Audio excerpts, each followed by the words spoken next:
আজ অনেক মজার মজার রান্না করেছি। আজ বাসায় কে কে এসেছে সবই থাকছে আজকের এই ভিডিওতে। আপনাদের সাথে আজকে সব কিছু শেয়ার করব। হ্যালো এভরিওয়ান, আসসালামু আলাইকুম। মাইসেলফ সাথে Shikdar and welcome to my another new blog. বিশ্বের যে প্রান্তে বসে আজকে আমার এই ভিডিওটা দেখছেন না কেন, সবাইকে জানাই আন্তরিক শুভেচ্ছা এবং অভিনন্দন। সো সবাই কেমন আছেন? আশা করি সবাই ভালো আছেন। আল্লাহর রহমতে আমিও ভালো আছি। বরাবরের মতো নতুন আরও একটা ভিডিও নিয়ে আপনাদের সামনে হাজির হয়ে গিয়েছি। আশা করি আমার আজকের ভিডিওটা আপনাদের ভালো লাগবে। আজকে ছোট্ট এই ভিডিওটি সাজিয়েছি আমার বাসার মেহমান আসা উপলক্ষে আমি কি করি না করি সারা দিনের একটা কর্মকাণ্ড। তো যাই হোক, সব কিছু মিলিয়ে এটা হলো রাতের ভিডিও। নূরের বাবা আসার সময়ে মেহমান আসবে এটা জেনে হাঁস নিয়ে এসেছিল একটা, আর একটা মুরগি নিয়ে এসেছিল। তো কে মেহমান আসছে তা তো অবশ্যই আপনারা ভিডিও দেখে বুঝতে পারবেন। তারপর আপনাদেরকে বলে দিচ্ছি যে আমার বাসায় আজকে আমার শ্বশুর আসছে আর আমার হাজব্যান্ডের মামাতো ভাই আসছে। তো যাই হোক, এদিকে আমি কিন্তু রাতের বেলায় সব কিছু গুছিয়ে ধুয়ে ক্লিন করে রেখে দিয়েছিলাম। আর পরের দিন কিন্তু আমি সকালবেলা ঘুম থেকে উঠে পড়েছি, একেবারে সকালে বলতে গেলে 7টা সাড়ে 7টার সময়ে। তখন ঘুম থেকে উঠে আমি কিন্তু এদিকে রোস্ট বসিয়ে দিয়েছি, যেহেতু মেহমান চলে আসবে খুব সকালে আর এসে বেশিক্ষণ থাকবে না, আবার চলেও যাবে।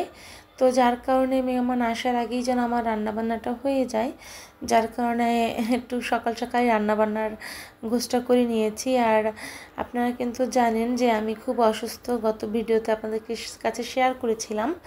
তো সেজন্যই বলছি যে খুব অসুস্থতার মাঝেও কিন্তু আমি আজকে রান্নাবান্না করছি। একটা মেয়েকে কিন্তু সুস্থ থাকলেও রান্নাবান্না করতে হয়, অসুস্থ থাকলেও রান্নাবান্না করতে হয়।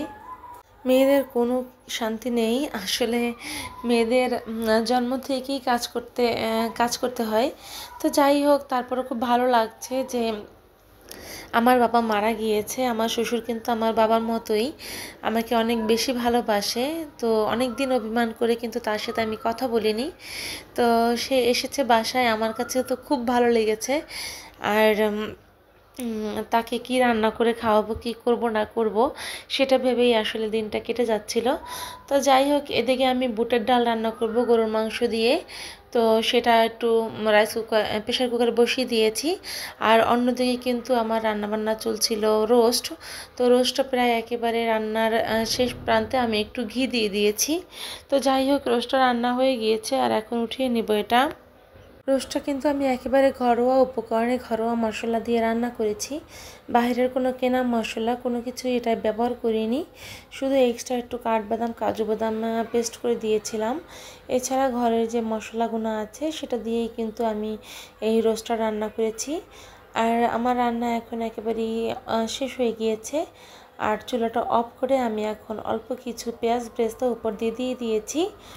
আর এই তো এখন একটা বাটিতে রোস্ট উঠিয়ে নিয়েছি আর দেখতে ঠিক এরকম হয়েছিল। আর রোস্টটা খেতেও কিন্তু অসাধারণ লেগেছে আমার কাছে। তো যাই হোক, এদিকে রোস্ট রান্না শেষ করে তারপরে আবার চলে এসেছি হাঁস রান্না করব। এখানে একটা হাঁস পুরোটাই আমি আজকে রান্না করব, এখান থেকে কিছুটাই রাখবো না। তো সব হাঁস আমি এখানে দিয়ে দিয়েছি আর এখানে কিছু গোটা মশলা সেটা দিয়ে দিয়েছি। আর এখানে পেঁয়াজ দিয়ে দিয়েছি আর এখানে যত বাটা মশলা ছিল তার সাথে একটু বাদাম বাটা সেটাও দিয়ে দিয়েছি। তো সব মিলিয়ে আমি কিন্তু সব মশলা দিয়েই রান্না করেছিলাম আর বাইরের কোনো মশলা এখানে ব্যবহার করিনি, ঘরের মশলা দিয়ে হাঁসটা রান্না করেছিলাম। তো এখানে আমি পর্যাপ্ত পরিমাণ লবণ, হলুদ, মরিচের গুঁড়া সব কিছু দিয়ে তারপরে পর্যাপ্ত পরিমাণে তেল দিয়ে তারপর এটাকে কিন্তু রান্না করে নেব। আমরা আসলে সাধারণত বাসায় যে উপকরণগুলো হয় বেশি মশলা দিয়ে আসলে রান্না বান্না করার চেয়ে অল্প মশলায় ঘরোয়া মশলায় কিন্তু রান্না করাটা সবচেয়ে বেশি বেটার। তো যাই হোক, এদিকে কিন্তু আমি চুলাটা অন করে দিয়েছি আর এখন এটাকে ভালো করে কষিয়ে নেব যতক্ষণ না পর্যন্ত এটার গা থেকে পানিটা ছেড়ে তারপর টেনে যায়। এই নিয়ে আমি কিন্তু দ্বিতীয়বারের মতো হাঁস রান্না করছি। এর আগে আরও একবার হাঁস রান্না করেছিলাম অনেক আগে। তো এটা ছিল আমার দ্বিতীয়বারের মতো হাঁস রান্না। খুবই মানে কনফিউজ নিয়ে রান্নাবান্না করছিলাম যে কেমন হবে না হবে। নিজের শরীরটাও তেমন ভালো না, মানে রান্নাঘরে কেন যেন থাকতে ইচ্ছা করছিল না, এমন একটা অবস্থা। কিন্তু হাঁসটাও বেশ ভালো ছিল। তো এখন সব মশলা এখানে ভালো করে কষিয়ে নিয়েছি আর এদিকে আমার কিন্তু বুটের ডালটা হয়ে গিয়েছে, সেটাকে আমি উঠিয়ে রেখে এখন এখানে কিছু ডেজার্ট রান্না করার জন্য চলে এসেছি। তো আজকে আমি যে ডেজার্টটা রান্না করব সেটা হলো গাজরের হালুয়া। তো যেহেতু মেহমান আসবে, একটা না একটা ডেজার্ট তো রাখতেই হয়, কি বলেন, ডেজার্ট না থাকলে তো আর হয় না। তো এর জন্য গাজরের হালুয়াটা রান্না করব আজকে ভাবলাম। তো এখানে প্রথমে ঘি দিয়ে কিন্তু আমি কাঠবাদাম, কাজু বাদাম আর কিশমিশ ভেজে নিয়েছি। আর এরপরে আমি যে ঘিটা ছিল তার ভিতরেই এই যে এখন গ্রেট করা যে গাজরটা সেটা ছিল সেটা দিয়ে দিয়েছি। পরবর্তীতে আমি আরও কিছু ঘি অ্যাড করেছি, আর ঘিয়ের ভিতরে এটা খুব ভালো করে ভেজে নিয়েছিলাম। আর এখন এখানে পর্যাপ্ত পরিমাণ চিনি দিয়ে দিচ্ছি, আর সামান্য একটু লবণ দিয়েছি। তো ভালোই লাগছিল আজকের এই হালুয়াটা। তো রান্না করতে করতে একসময় এরকম পানি বের হয়ে আসে, আর সেই পর্যায়ে আমি কিছু গোটা মশলা দিয়ে দিয়েছি। এখানে ছিল ঝাল, এলাচ আর তেজপাতা। তো যাই হোক, সব কিছু দিয়ে এটাকে এখন খুবই অল্প জালে আস্তে আস্তে নাড়তে হবে। আর এর মাঝখানে আমি কিছু গুঁড়া দুধ দিয়ে দিয়েছিলাম, যেটা আমার আসলে ভিডিওতে স্কিপ হয়ে গিয়েছে।